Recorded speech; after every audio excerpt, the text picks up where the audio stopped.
Alright, welcome back. Today's a video for Sam. Sam is a new collector who is going to buy the Stover. So we're going to do a quick video for him, this being his first hit and miss engine. But he's mechanically inclined, so he shouldn't have any problem. Obviously Stover 1.5 KE obviously is what we are looking at.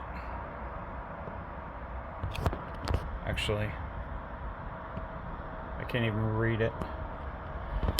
But we have a spark plug engine.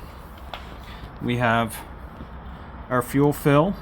We have our needle, which is set at approximately half turnout, just a hair over. So this one, I always leave the butterfly choke down because I run my engines kind of slow. You can speed it up, but what we're going to do is we're going to put a drop of oil right on top of that exhaust, valve. Right? My oil can may not cooperate.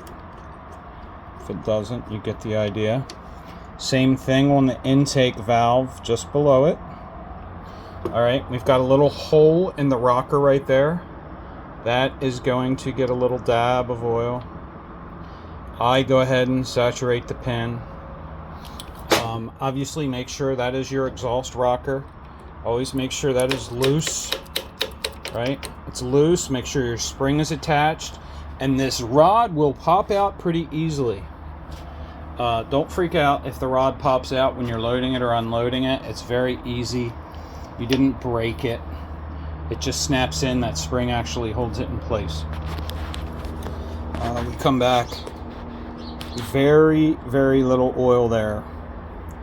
Okay? Just a drop every once in a while. As you move back, you're going to see pretty much oil holes everywhere. Every hole we see, throw some oil in it. Throw some oil in it. Move your governor weights. You see that whole collar right there moves. Hold that open. Squirt oil in there. I squirt oil in the gears. All these rollers need oil on them. Obviously there's hole. There's another hole. And we have 3 grease cups. We give them a turn till they're snug. Pretty much every time we start the engine, unless you're starting and stopping it for running purposes and it's, only running for a couple minutes. We always check and make sure our springs are on our governor.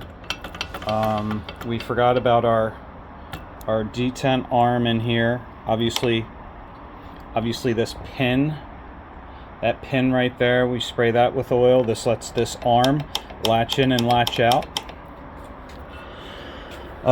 Move the piston to the back, squirt a little oil in the back of that wrist pin. And at that point, everything up top is good. We come down bottom, you're going to see another hole. I'm not sure if you can see it, but it's going to be right up top where my finger is. You can always, just to be safe, take the can, squirt both ends of the shaft where it meets. Obviously, we come up top, and the final thing we're going to do is make sure that we have some oil in our drip oiler. Alright, we can flip our top. A lot of guys don't like to flip it until the engine starts for filming purposes. We're just making sure you understand that it drips, Sam, before you get started. Make sure it's a working oiler. Typically I go with the 1 drop every 10-second rule. So this one seems to be right on par. I was watching the timer. Alright, and then we're pretty much ready to start it. I already opened up the needle valve. I showed you that. Let me see if I got it. Bear with me 1 second. I'm gonna try and throw you up in a quick stand. Alright, what we're going to do is I'm going to hold my finger over top that little choke hole and I'm going to spin it over once.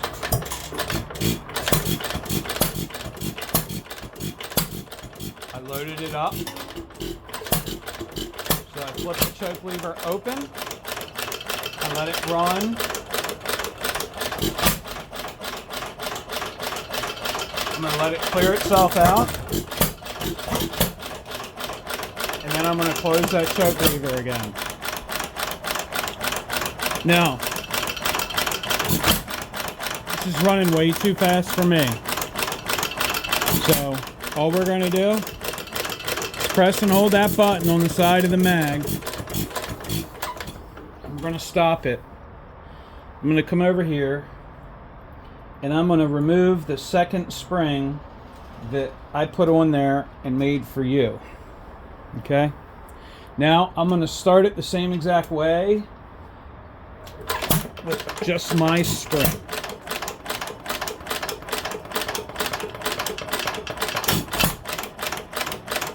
Okay, so now you understand the difference in the springs.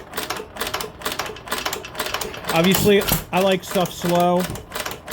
Obviously, to get stuff to run really slow, sometimes you got to remove springs, get 2 weak springs. It's usually really hard to find springs that are that weak. As it's running, we watch the exhaust. We just get an idea if it's loading up. Obviously, to run slow, it needs to be semi-rich, so it only sucks once. Draws a good load in. There's a fine line between too rich and not rich enough. A lot of mine, I run them rich to the point where you do see a little smoke.